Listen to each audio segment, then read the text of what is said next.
Chapter 24. Jordan entered King Po's penthouse. The king stood in the living room and gazed out a window. "Thank you for coming," he said. "Of course," he replied. King Po turned to his subordinate. "We have a very delicate situation with Kira's connection to Brian Alexander." "Is she working for anyone?" "She won't say." "I'll get her to talk." A bemused expression crossed the king's face. "How would you do that?" he asked, raising an eyebrow at the man. "I know she has a child. We could use the little bastard as leverage." "I said it was a delicate situation," King Po growled angrily. "We are not going to use her child." "Well, maybe I could take her off your hands," he suggested, shrugging. "I could take her to a remote location and force her to tell us who she's working for." "How would you get her to talk?"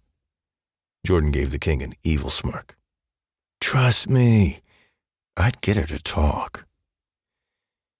"Thank you for the offer, but I'll handle Kira." "Yes, sir." Jordan turned to leave. "We need to talk about your role in this organization." "What do you mean?" Jordan raised his eyebrows, stunned.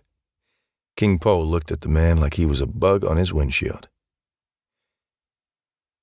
"When I approached you to come work for me 3.5 years ago, you were nothing more than a subpar attorney trying desperately to find drug-dealing clients to represent. And I am grateful to you for giving me a chance, but I believe I've proved my worth. Do you know why I picked you?" "Why?" "Because I needed a middleman between me and the outside world, and I knew that, as the weak-minded, second-rate attorney that you are, you'd fit the bill," the king said quietly. Jordan had to stifle his rage at the king's words, but remained silent. "I gave you a very long leash, which now I truly regret," the king continued. "I never thought you would turn into the man I see before me." "And what man is that?" Jordan asked with his arms spread, questioning. "I see a man who is parading around this city like he owns it," the leader growled, viciousness lacing his voice. "I see a man who has been making decisions and running his own special ops without my knowledge or permission." "I know you've been busy, and I only wanted to come to you with the most important matters," the man replied. "I would call trying to kill a police detective an important matter," King Po roared. Jordan tried to explain, but the king raised his hand to silence him. Jordan felt a giant hand on his shoulder. He turned to see Cypress standing behind him. "It's time to go," said the mountain of a man as he guided the attorney out. Chapter 25. Brian arrived home. There was an unfamiliar car parked out front. He pulled his gun out as he walked up the steps, looking through the window. It was dark inside, so he checked the doorknob. It was unlocked. He eased it open and walked into complete silence. He made his way down the hallway to the living room. Brian saw a woman holding the baby. She turned to him, and he raised his Glock at her. Brian hesitated. He recognized her from somewhere.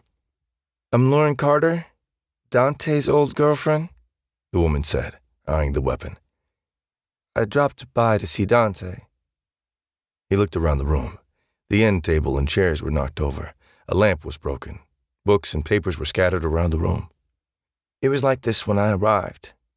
Lauren was about to say more, but Dante walked in. They both saw the look of pain and despair on his face. "What's wrong?" Brian asked. "It's my mom," Dante rasped. Brian ran past Dante and made his way to the old woman's bedroom. A guttural cry tore from Brian's throat as he sank to his knees. Their beloved grandmother's lifeless body was lying on the bed. He made his way over and wrapped his arms around her. He rested his head on her chest, sobbing. "Please don't leave me," he begged. Brian stumbled out of the room and looked at his cousin. "What happened?" "Lauren and I arrived at the same time. I asked her to come in to see Mom, Edna. When we came in, little Eric was in his crib crying. She was already gone when I got here." "Did you see anybody?" Brian asked. "No." Brian turned to Lauren. "What about you?" "I told you we arrived at the same time," Dante jumped in. Brian just gave Dante an angry look. He turned to Lauren. "What brought you over here anyway?" he asked. "Back up, Brian. You know this wouldn't have happened if your ass hadn't come back," he said, pacing the small room. "Fuck you," Dante shouted, watching him. Brian stopped and pulled his gun out of his waistband.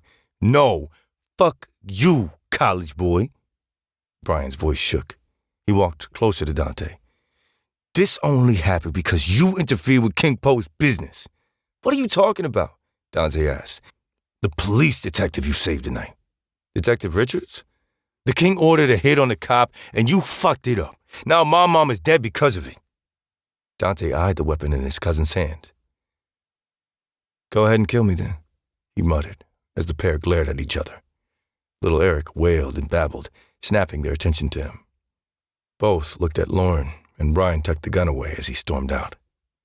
Dante took little Eric and began to gently rock back and forth, trying to soothe him. It touched something deep inside of Lauren to watch him with the baby, because she knew how much he was hurting inside from the loss of Mom Edna. She wondered how would Dante and his cousins fare without the love and guidance of such a special woman.